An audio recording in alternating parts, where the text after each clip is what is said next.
Kyle Pitts to the Chiefs.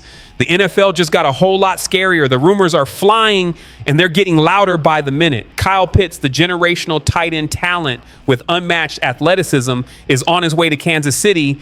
And let's be honest, this might be the missing piece. The Chiefs front office is fired up. Andy Reid is reportedly thrilled. Patrick Mahomes is already imagining the mismatches. And Travis Kelce, he might be about to share the field with the only tight end who could one day carry his torch. Just picture it. Mahomes with Pitts and Kelce, that's a cheat code. This isn't just about adding talent. It's about building a legendary team, a roster so deep, so dynamic, and so explosive that the only real question left is, are the Chiefs about to win it all again this year? Because with Kyle Pitts in red and gold, anything feels possible. Jaw-dropping revelation from Travis Kelce leaves Chiefs Kingdom in stunned silence. What Travis Kelce just confessed about this upcoming season redefines everything we thought we knew about the Kansas City Chiefs. If you believed you understood the mindset of this dynasty, think again. Buckle up, because what you're about to witness will completely alter your perspective on the journey ahead. Before we dissect this seismic moment, do me a favor, smash that like button, comment a bold W below if you're still riding with the Chiefs, or an L if your confidence has wavered, and hit that subscribe button so you don't miss a second of this explosive season. What Travis Kelce unveiled in his latest interview wasn't just another vanilla player quote. It was a statement of intent that sent shockwaves reverberating across the entire NFL universe. When NBC Sports' Kira K. Dixon sat down with Kansas City's perennial all-pro tight end, nobody anticipated the level of raw candor, blazing intensity, and championship hunger that would pour from one of the most iconic offensive weapons of our time. But let's rewind the clock for a moment, because the context behind Kelce's words is what makes them so electrifying. The 2023 season ended in gut-wrenching heartbreak. That Super Bowl loss to the Philadelphia Eagles wasn't just a routine defeat. It was a soul-crushing collapse that rattled the very foundation of Chiefs Kingdom. Now imagine you're Travis Kelce, a future first-ballot Hall of Famer, a warrior who's felt the elation of hoisting the Lombardi multiple times, a legend who built his legacy on making the impossible look routine, on being Patrick Mahomes' security blanket when the pressure reached its boiling point. And then on the grandest stage, everything crumbles. The timing falters, the magic evaporates, and the title slips through your grasp like vapor. Most players would crack under that kind of psychological weight. Many have. The mental toll of failing under the brightest lights has shattered lesser men, but Travis Kelce, he's cut from a different cloth. What he shared with Dixon was more than a soundbite. It was a masterclass in resilience, a glimpse into the unshakable mindset that separates true champions from pretenders. Processing that Super Bowl defeat required a level of mental endurance few possess. For elite competitors like Kelce, the offseason becomes a haunting replay of missed moments, every misfire, every miscued route, every sliding door of what could have been. And overlaying it all, the crushing weight of a fan base that demands excellence and a dynasty whose window won't remain open forever. But this is where Kelce's championship DNA activates. Instead of sulking in regret or shifting blame, he's weaponizing that pain. He's transforming heartbreak into laser-focused vengeance. As training camp approaches like a brewing storm, 32 teams begin their march toward glory. But only one will emerge with the trophy. The odds are merciless. And for the Kansas City Chiefs, this season represents far more than just another shot at greatness. To some, the Chiefs are still the gold standard, loaded with experience, talent, and battle-tested leadership. To others, they're a fading empire, showing cracks beneath the surface, vulnerable to collapse. That tension fuels the drama of this year, and Kelce stands right in the eye of the storm.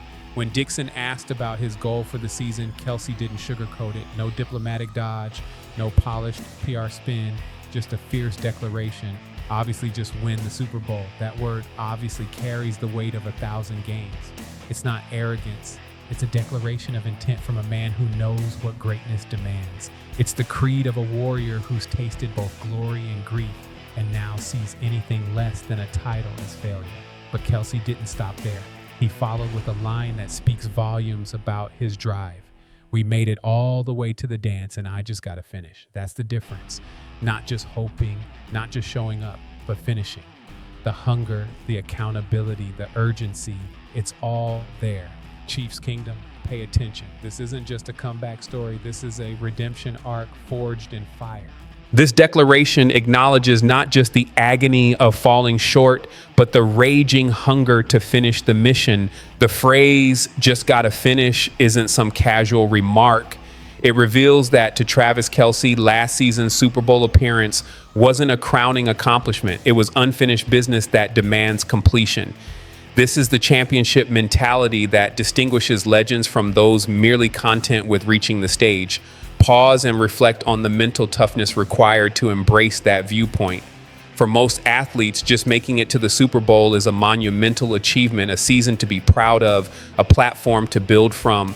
But Kelce, he doesn't deal in moral victories. In his world, anything short of a ring is an expensive masterclass in heartbreak. And when Kelce shifts to discussing the team's returning core, his perspective takes on another dimension, one of elite level discernment. I think we've got an unbelievable room coming back. Obviously, amazing coaches, amazing leadership in the organization. That's not generic locker room fluff. That's the measured evaluation of a seasoned leader who knows precisely what it takes to compete at the NFL summit. When he says an unbelievable room, he's not just referencing tight ends or a specific position group. In football vernacular, room speaks to chemistry, cohesion, and collective excellence. He's talking about a roster filled with talent, wisdom, and the internal culture required to pursue greatness. And when he praises the coaching staff and leadership, he's not just being polite. Kelce has spent years under Andy Reid, one of the game's greatest minds. He understands how rare it is to have a system built on creative game planning, elite player development, and ego-free leadership. These aren't just assets. They're the cornerstones of a dynasty. But perhaps the most revealing glimpse into Kelce's championship psyche came with a deceptively simple comment. I'm just excited to get back after it and kind of rebuild this team as we do every year. That one sentence unveils the philosophical backbone of the Chiefs organization. At first glance, the idea of rebuilding might seem strange for a team that's been to 3 Super Bowls and won 2, but this isn't about starting over. It's about evolution. It's about continuous refinement, honest self-assessment, and the refusal to rest on previous glory. True championship organizations understand a brutal truth. Complacency is the silent assassin of dynasties. Even if your roster is loaded and your playbook perfected, the NFL evolves relentlessly. New challengers emerge. New schemes are designed to exploit your strengths. That's why every year, every champion must reinvent itself, sharpen its edge, and reignite its hunger. For Kelce, personally, this rebuilding mindset reflects his dedication to relentless self-improvement. Despite already being heralded as one of the greatest tight ends in the history of the game, he's not coasting. He's recommitting to excellence, to refining every route, every block, every leadership moment, because the standard hasn't changed. Win the Super Bowl. To outsiders, when Kelce casually says, just win the Super Bowl, it might sound dismissive or arrogant, but for those who truly understand the mindset of the elite, it's something else entirely. It's a craftsman's confidence, not born of ego, but of repetition, pressure, scars, and triumph. Kelce isn't naive about the challenge ahead. He's simply been through the fires and emerged with a blueprint. For him, the impossible has already been proven possible, and the facts back it up. The Chiefs aren't just a talented team. They're a modern dynasty. 2 Super Bowl victories, 3 appearances, a run of dominance that has placed them atop the NFL landscape. Yet nothing in this league lasts forever. Sustaining greatness requires constant vigilance. The targets on their backs grow larger, the challengers grow stronger, the margin for error shrinks. That's what makes Kelce's revelation so powerful. They're not just words. They're a glimpse into the psychological armor that keeps Kansas City hungry, focused, and ready to chase the mountaintop once again. And trust me, this is only the beginning of what Travis Kelce has unveiled. Drop your thoughts in the comments. Smash that like button if this breakdown opened your eyes. Subscribe right now, because the deeper we dig into this story, the more explosive and game-changing it becomes. But first, if you find value in this content, please take a moment to leave a like. It's a simple gesture that greatly supports our channel and helps keep content like this coming. We appreciate you. After the fall, responding to Super Bowl LVX defeat, following a season of unmet expectations and a crushing Super Bowl 59 loss to the Philadelphia Eagles, exacerbated by an underperforming offensive line, the Chiefs are now faced with the urgent mandate to reinforce their roster. Concerns grew louder when veteran edge rusher Charles Omenihu, 28, posted the cryptic message, "Know your worth," on Twitter. This subtle declaration ignited speculation that the talented pass rusher could soon test free agency, further exposing the Chiefs' vulnerabilities at the position. Omenihu, who signed a 2-year, $16 million deal, missed a large portion of the 2024 season after suffering a torn ACL during the 2023 AFC title game. He made his return in Week 13 versus the Raiders, contributing modestly across the final 6 games. His postseason production, including 9 tackles, 3 tackles for loss, 2 forced fumbles, and a sack, added some momentum, but advanced analytics paint a more sobering picture. According to Pro Football Focus, PFF, Omenihu earned a pass rush grade of 60.1, ranking 105th out of 211 edge defenders, and a run defense grade of 63, 83rd overall. Valued at approximately $7.3 million over 4 years, or $1.8 million annually per spot rack, his price tag could still be steep given the inconsistency. If he commands a similar contract elsewhere, Kansas City may be forced to fill that void through the NFL draft. Kelce's emotional crossroads and a strategic pivot at tight end. The Chiefs' devastating Super Bowl loss has done more than expose schematic flaws. It's reopened internal conversations about succession, particularly at the tight end position. A visibly emotional Travis Kelce recently appeared on the New Heights podcast, further underscoring the uncertainty surrounding his future as he approaches the twilight of a Hall of Fame-worthy 13-year career. With Kelce's potential retirement looming, the Chiefs face mounting pressure to protect their offensive edge, while many draft analysts expect Kansas City to address the offensive line with their number 31 pick. Jordan Plotter of PFF proposes a different strategy: invest in Kelce's successor now. Enter Colston Loveland, the Michigan tight end who averaged 2.67 yards per route run and earned a stellar 90.6 PFF receiving grade in 2024. That level of conviction demands several assumptions: that Mahomes sustains elite form deep into his late 30s, that the front office artfully navigates fiscal landmines, and that the ever-shifting landscape of the NFL doesn't veer into chaos over the next decade. But here's the real story beneath the surface. The true takeaway from this firestorm of debate: Chiefs Kingdom is divided, and that division is a direct reflection of a deeper truth, a rising anxiety about whether this dynasty can endure.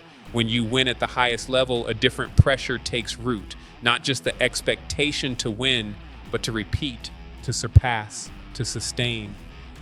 Every coaching decision, every roster cut, every play call is now under the microscope. The coaching staff must continue innovating offensively within shrinking fiscal confines. The front office faces agonizing choices: which stars to extend, which legends to let go. And the players themselves must bear the burden of dynasty expectations while knowing that championship windows are fleeting, fragile, and closing faster than most realize. The Brady comparison serves both as inspiration and warning. Yet 7 rings is the gold standard, a career of historic longevity and triumph.